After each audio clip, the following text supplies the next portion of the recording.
एक लड़के ने अपने पिता से कहा, पापा मुझे नया मोबाइल चाहिए। पिता ने कहा, बेटा अभी कुछ वक्त रुक जा, फिर तुझे एक नया मोबाइल दिला दूंगा। बेटे ने कहा, आपके पास मेरे लिए कभी पैसे नहीं होते। मेरे सब दोस्त अच्छे रहते हैं, किसी के पास कोई कमी नहीं है, केवल मेरे पास ही हर चीज़ की कमी होती है। जब आप मेरी ज़रूरत पूरी नहीं कर सकते तो क्या मतलब इस घर में रुकने का? मैं घर छोड़कर जा रहा हूँ। बेटा रुक जा, मेरी बात तो सुन, हम तुझे दिल देंगे। माता पिता ने बेटे को रोकने और समझाने की काफ़ी कोशिश की, लेकिन वह गुस्से में घर छोड़कर चला गया। लेकिन घर से निकलते वक्त गलती से उसने अपने पिता की डायरी अपने बैग में डाल ली थी। पिता की आदत थी कि वह हमेशा डायरी लिखा करते थे और उनकी डायरी को छूने की परमिशन किसी को भी नहीं थी। लड़का घर से काफ़ी दूर आ गया और थक कर बैठ गया। जब उसने वो डायरी देखी तो उसने सोचा, आखिर मिल ही गया खजाना।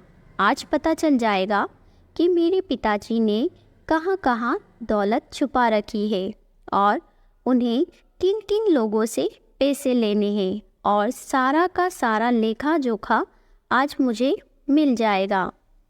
बेटे को लगा इस डायरी में पिताजी की सारी लेन देन का हिसाब होगा। जैसे ही लड़के ने उस डायरी को पढ़ना शुरू किया, उसकी आंखों से आंसू बहने लगे। डायरी की शुरुआती पन्नों में बेटे को जो बाइक दिलाई थी उसका हिसाब लिखा था, जिसकी ईएमआई पिताजी अभी तक चुका रहे थे। दूसरे पन्नों में उसके कॉलेज की फीस और एडमिशन का कर्ज लिखा था कि इन इन लोगों को इतने इतने पैसे वापस देने हैं। और सबसे आखिरी पन्ने पर लिखा था कि बेटे को अब मोबाइल दिलाना है, उसके लिए मुझे कौन कौन उधार दे सकता है। उन सभी लोगों के नाम लिखे हुए थे। बेटे ने जैसे ही सब पढ़ा, वो पागलों की तरह रोने लगा और रोते रोते दौड़ता भागता घर आया।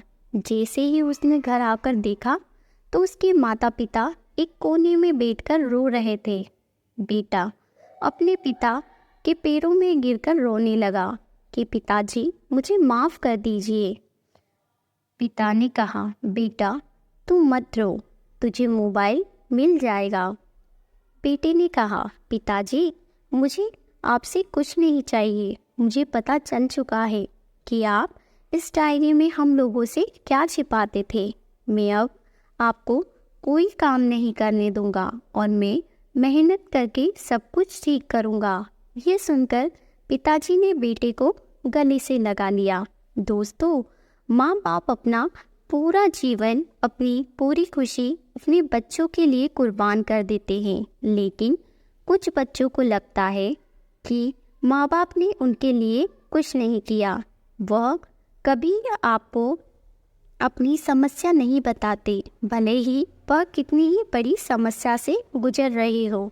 रिश्तेदार भी उन्हें नीचा दिखाते होंगे तो भी वह सह लेते होंगे, लोग भी ताने मारते होंगे तो भी वह सह लेते होंगे, लेकिन आपसे अपनी समस्या कभी शेयर नहीं करते, क्योंकि वो आपको कभी दुखी नहीं देखना चाहते हैं। जब आपका फ़र्ज़ बनता है अपने माँ बाप को अच्छी तरह रखना और उन्हें सुख देना, ताकि वो भी अपने जीवन को का बचा हुआ समय सुख से गुजार सके।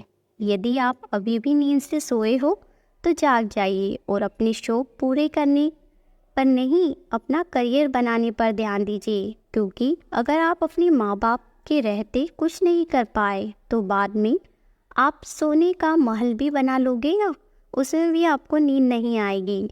अपने जीवन में कुछ बेहतर कर लीजिए ताकि आपके माता पिता को उम्र होने के बाद भी कमाना ना पड़े। अगर कहानी अच्छी लगी हो तो सभी के साथ शेयर कीजिए और